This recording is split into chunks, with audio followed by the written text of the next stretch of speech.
আসসালামু আলাইকুম গাইজ, আশা করি সবাই ভালো আছো। আজকে আবার আমরা কস্ট অফ ক্যাপিটাল বা মূলধন ব্যয়ের আরেকটা ক্লাসে চলে আসছি। এটা হলো আমাদের 3 নাম্বার না 4 নাম্বার ক্লাস। তো আজকের ক্লাসটা আমরা দেখি কীভাবে হয়েছে। আমরা গত ক্লাসগুলোতে দেখছিলাম যে কীভাবে শেয়ার ক্যাপিটালের মূলধন ব্যয় নির্ণয় করা লাগে। সেখানে আমরা দেখছি শেয়ার ক্যাপিটালের মূলধন ব্যয় 3ভাবে নির্ণয় করা যায়। সো এটা আমরা গত ক্লাসটাতে দেখছি। আজকে আমরা 2 নাম্বার যেটা আছে কস্ট অফ প্রেফারেন্সিয়াল শেয়ার বা অগ্রাধিকার শেয়ারের যে ব্যয় সেটা কীভাবে নির্ণয় করা যায়।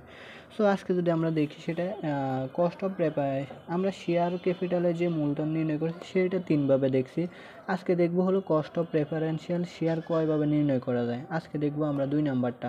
যারা আমাদের প্রথম ক্লাসটা দেখছেন সেখানে আমরা দেখলাম 4ভাবে আমাদের মূলধন ব্যয় নির্ণয় করা যায়। সেখানে 1 নাম্বারটা আমরা শেয়ার ক্যাপিটাল দেখছি, গত ক্লাসে ম্যাথ করছিলাম।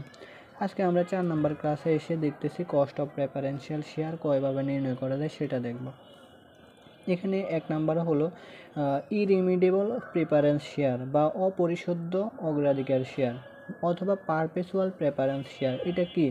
এটা হলো যে অগ্রাধিকার শেয়ারের ক্ষেত্রে কোনো মেয়াদকাল উল্লেখ থাকে না তাকে অপরিশোধ্য অগ্রাধিকার শেয়ার বলে। অর্থাৎ আমাদের ম্যাথের মধ্যে যদি কোনো মেয়াদকাল উল্লেখ না থাকে তখন আমরা এই সূত্র ইউজ করব। কোন সূত্র? এই সূত্র। আর এটা হলো অপরিশোধ্য অগ্রাধিকার শেয়ার বা ইরিমিডিয়েবল প্রিফারেন্স শেয়ার অথবা পারপেচুয়াল প্রিফারেন্স শেয়ার।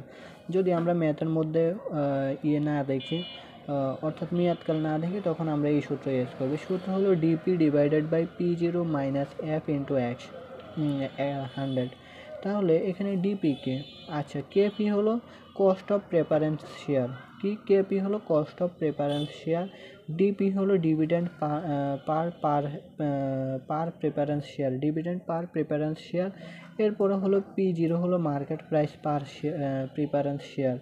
আর এফতে হলো আমাদের ফ্লোটেশন কস্ট। ফ্লোটেশন কস্ট মানে ভাসমান বিভিন্ন কস্ট আছে, যেমন কমিশন টমিশন, এইগুলো আর কি বোঝাইছে যে ফ্লোটেশন কস্ট। তাহলে এখন আসি আমরা ম্যাথ দেখি যে ম্যাথের মাধ্যমে এটা কীভাবে করা যায়। এখানে বলেছে Sanwar limited want to issue 10% preference share of taka 100 each the market price of this share is taka হচ্ছে 110, অর্থাৎ 110 ইচ। ফ্লোটেশন কস্ট হচ্ছে 5%। Then find out the cost of preferred stock. এখন আমাদের বলছে প্রিপেয়ার্ড বা প্রিফারেন্স শেয়ারের যে কস্ট আছে সেটা বের করতে। তাহলে আমরা কোন পদ্ধতি ইউজ করব? এখন আমাদের দেখতে হবে এখানে কি মেয়াদ উল্লেখ আছে।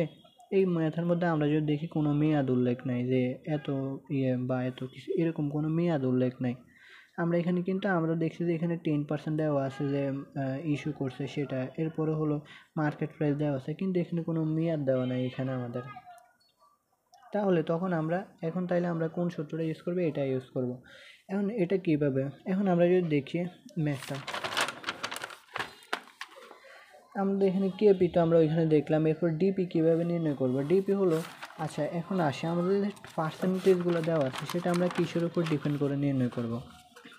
এখন আমাদের এখানে মার্কেট প্রাইস দেওয়া আছে কত? 110 টাকা। আর প্রিফারেন্স শেয়ার অর্থাৎ অগ্রাধিকার শেয়ারের ইস্যু করছে 100 টাকা। তাহলে এখন আমরা জানি যে যখন আমরা কোনো পার্সেন্টেজ নির্ণয় করব সেটা আমাদের ধরা লাগে হলো অভিহিত মূল্যের উপর বা বুক ভ্যালুর উপর। সেক্ষেত্রে আমরা মার্কেট প্রাইসের উপর সেই পার্সেন্টেজ না ধরে আমরা আমাদের বুক ভ্যালু বা অভিহিত মূল্যের উপর সেই পার্সেন্টেজ ধরবো। তাহলে আমাদের অভিহিত মূল্য বা বুক ভ্যালু এখানে কত আছে? 100 টাকা। 100 টাকার উপর 10% করলে হয় 10 টাকা। এরপরে 100 টাকার উপর 5% করলে হয় 5 টাকা। এখন আমরা সূত্রের মধ্যে সেটা ইউজ করব। তাহলে ডিপি আমাদের কত দেওয়া আছে? ডিপি হলো আমরা বের করছি যে 100 ইন্টু 10%, তাহলে 10 টাকা 10। এরপরে P0 কত? P0 তো হলো আমাদের মার্কেট প্রাইস বা আর কি, এই যে প্রিফারেন্স শেয়ার মার্কেট প্রাইস হচ্ছে আমাদের 100 টাকা। এটা তো আমরা 100 টাকায়, সরি 100 টাকা না 110 টাকা। এখানে এই যে আমাদের এখানে মার্কেট প্রাইস দেওয়া আছে কত? মার্কেট প্রাইস দেওয়া আছে এই যে ইচ 110 টাকা। এই 110 টাকা হলো আমাদের মার্কেট প্রাইস। আমরা লিখলাম এখানে মার্কেট প্রাইস 110 -5 মানে অ্যাপ হচ্ছে -5। অ্যাপ হলো ফ্লোটেশন কস্ট। তো ফ্লোটেশন কস্ট আমরা 100 ইন্টু 5% দিলে 5 টাকা আসে। সো 110 - 5 ইন্টু 100, তারপরে ক্যালকুলেশন করলে আমাদের 9.52% হয় আর কি, এটার অ্যান্সার। তাহলে এই ম্যাথের মধ্যে আমরা কোনো মেয়াদ দেখতে পাইনি, যার কারণে আমরা এইভাবে করছি। তখন আমরা এই সূত্রগুলো দিয়ে করবো আর কি। সো আমাদের এই ম্যাথগুলোতে মেইনলি সূত্রগুলো মুখস্থ রাখা লাগবে। ইভেন কোনটার পয়েন্ট কী কী থাকলে কী হবে, না থাকলে কী হবে, সেই বিষয়গুলো আমাদেরকে খেয়াল করতে হবে। এখন আসি 2 নম্বরে আমাদের হচ্ছে রিমিডিয়েবল প্রেফারেন্স শেয়ার। আগেরটা আমরা 1 নাম্বারটা দেখছি হলো ইরিমিডিয়েবল প্রেফারেন্স শেয়ার, এটা হলো রিমিডিয়েবল প্রেফারেন্স শেয়ার। হ্যাঁ, তাহলে এখানে রিমিডিয়েবল মানে কি, পরিশুদ্ধ অগ্রাধিকার শেয়ার। এখন পরিশুদ্ধ অগ্রাধিকার শেয়ার কি, যে অগ্রাধিকার শেয়ারের ক্ষেত্রে পরিশোধের নির্দিষ্ট মেয়াদকাল উল্লেখ থাকবে। এখানে মেয়াদকাল উল্লেখ থাকবে, আগেরটার মধ্যে মেয়াদকাল উল্লেখ নাই, এটার মধ্যে মেয়াদকাল উল্লেখ থাকবে, তাকে পরিশুদ্ধ অগ্রাধিকার শেয়ার বলে। তাহলে আমরা দুইটার মধ্যে পার্থক্য পেয়ে গেছি। তাহলে আমাদের প্রিফারেন্সিয়াল শেয়ার দুইভাবে নির্ণয় করা হয়, একটা হলো ইরিমিডিয়েবল আর একটা হলো রিমিডিয়েবল। রিমিডিয়েবলের ক্ষেত্রে আমাদের নির্দিষ্ট মেয়াদকাল উল্লেখ থাকবে। এখন এই সূত্রটা আসে, এখন এই যখন নির্দিষ্ট মেয়াদকাল উল্লেখ থাকবে তখন আমরা এই সূত্র ইউজ করব, কেপি সমান সমান ডিপি প্লাস এমবি অথবা আরবি মাইনাস এন এসবি, এরপরে বাগ এন, এরপরে ডিভাইডেড বাই এমবি অথবা আরবি প্লাস এনএসবি বাগ 2 ইন্টু 100। এখন এটাও আমাদের কাছে অনেক কাছে কঠিন মনে হতে পারে, রাইট? এটা আমরা এইভাবে মনে রাখবো যে এখানে এই যেটা আছে এমবি মাইনাস এনএসবি, এটা আমরা নিচে আবার লিখি শুধু প্লাস দিয়ে বাগ 2, আর এখানে হলো এন, আর এখানে ডিপি। এখন আসি কেপি কি, কেপি হলো কস্ট অফ প্রিপেয়ার্ড ভ্যালু। এবার ডিপি কি, ডিপি হলো ডিভিডেন্ড অফ প্রিপেয়ার্ড স্টক। এরপরে এমবি অথবা আরবি হচ্ছে ম্যাচিউরিটি ভ্যালু অথবা রিডাকশান ভ্যালু।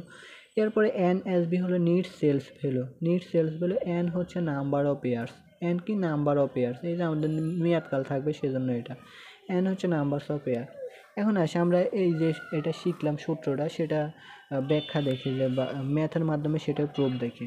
এখানে বলা হয়েছে ইবান limited want to issue 50% preferred stock, টাকা হলো 1000 each, which selling price is টাকা 980 রিমিডেবল আফটার 10 ইয়ার্স, এই যে আমাদের 10 ইয়ার্সে বলা আছে। And flotation cost 10 per share, flotation cost হলো 10 টাকা। What is the cost of preferred stock, তাহলে আমাদের এখানে প্রিপেয়ার্ড স্টকের কস্ট নির্ণয় করতে বলছে। এখন আমরা এই ম্যাথটার মধ্যে কি পাইছি, আমরা অলরেডি নাম্বার অফ ইয়ার পেয়ে গেছি, অর্থাৎ আমাদের নির্দিষ্ট সময় পেয়ে গেছে। প্রথমটাতে আমরা নির্দিষ্ট সময় পাইনি, এখানে নির্দিষ্ট সময় আছে। এখন নির্দিষ্ট সময় থাকলে আমরা কোন সূত্র ইউজ করব, তখন আমরা এই সূত্রটা ইউজ করা লাগবে। তো আমরা এই সূত্রটা এখানে লিখলাম, লেখার পরে এখন আমাদের ডিপি হলো আমাদের, আমরা যদি দেখি এখানে ডিপি হলো ডিভিডেন্ড অফ প্রিপেয়ার্ড স্টক। কীভাবে নির্ণয় করা লাগবে, আমরা জানি যে এখানে আমাদের দেওয়া আছে প্রিপেয়ার্ড স্টকে আমাদের যে বুক ভ্যালু বা অভিহিত মূল্য দেওয়া আছে সেটা হলো 1000 টাকা। এই 1000 টাকার উপরে 15% করব, এই যে 15% 1000 টাকার উপরে করব। কেউ আবার এটার উপর করতে চায় না, 15% আমরা এই যে 1000 টাকার উপরে করব, তাহলে 150 টাকা আসে।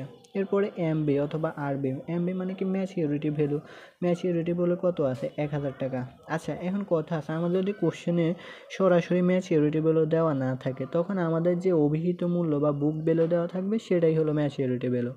ওকে, কোশ্চেনে যদি আমাদের ম্যাচিউরিটি ভ্যালু দেওয়া না থাকে এখানে, তখন আমরা যে ইয়েটা পাবো, অর্থাৎ অভিহিত মূল্য বা বুক ভ্যালুটা পাবো, সেটাই আমাদের ম্যাচিউরিটি ভ্যালু। সেই জন্য আমরা 1000 টাকায় ম্যাচিউরিটি ভ্যালু লিখলাম।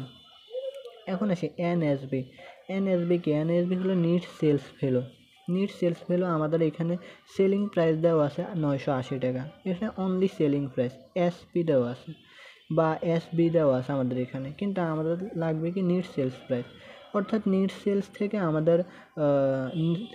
থেকে আমাদের যাবতীয় খরচ বাদ দেওয়ার পর আমরা নিট সেলস ভ্যালু পাবো। তাহলে সেলস থেকে আমরা কী বাদ দিব, এই যে আমাদের এখানে দেওয়া আছে ফ্লোটেশন কস্ট দেওয়া আছে, এটা বাদ দেবো 10 টাকা। এখন সেলস প্রাইস থেকে আমরা ফ্লোটেশন কস্ট বাদ দিলে আমরা নিট সেলস ভ্যালু পাবো। এই জন্য এই যে sales value minus F, 980 minus 10, 970। তাহলে আমরা এনএসবি পেয়ে গেছি, নিট সেলস ভ্যালু কত 970, এই যে 970 আমরা লিখলাম এখানে। এরপরে আমাদের দেওয়া আছে নাম্বার অফ ইয়ার দেওয়া আছে এন আমরা 10 লিখলাম। তাহলে আমাদের ডিপি কত, ডিপি আমরা পাইছি হলো 150 টাকা লিখলাম। এমবি আমরা কত পাইছি 1000 টাকা লিখলাম, মাইনাস এনএসবি কত 970 টাকা লিখলাম, বাগ এন কত, এন হলো আমাদের 10 বছর, ডিভাইডেড বাই আবার এই যে 1000, এখানে মাইনাস জায়গায় প্লাস হয়ে যাবে 970 বাগ 2। এরপরে ক্যালকুলেশনগুলো আমাদের আসে হলো 15.53%। সো এটাই হলো আমাদের অ্যান্সার।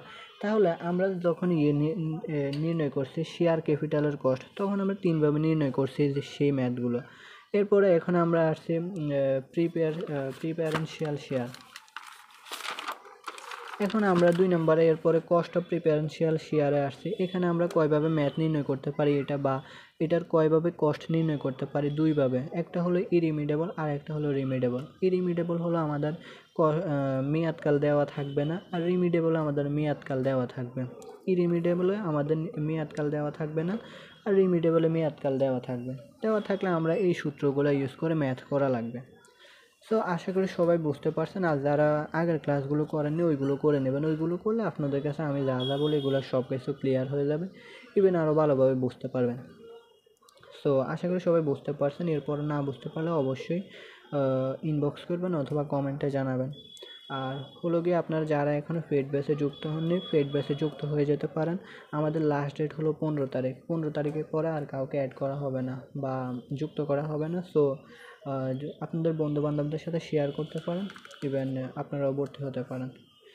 সবাইকে ধন্যবাদ।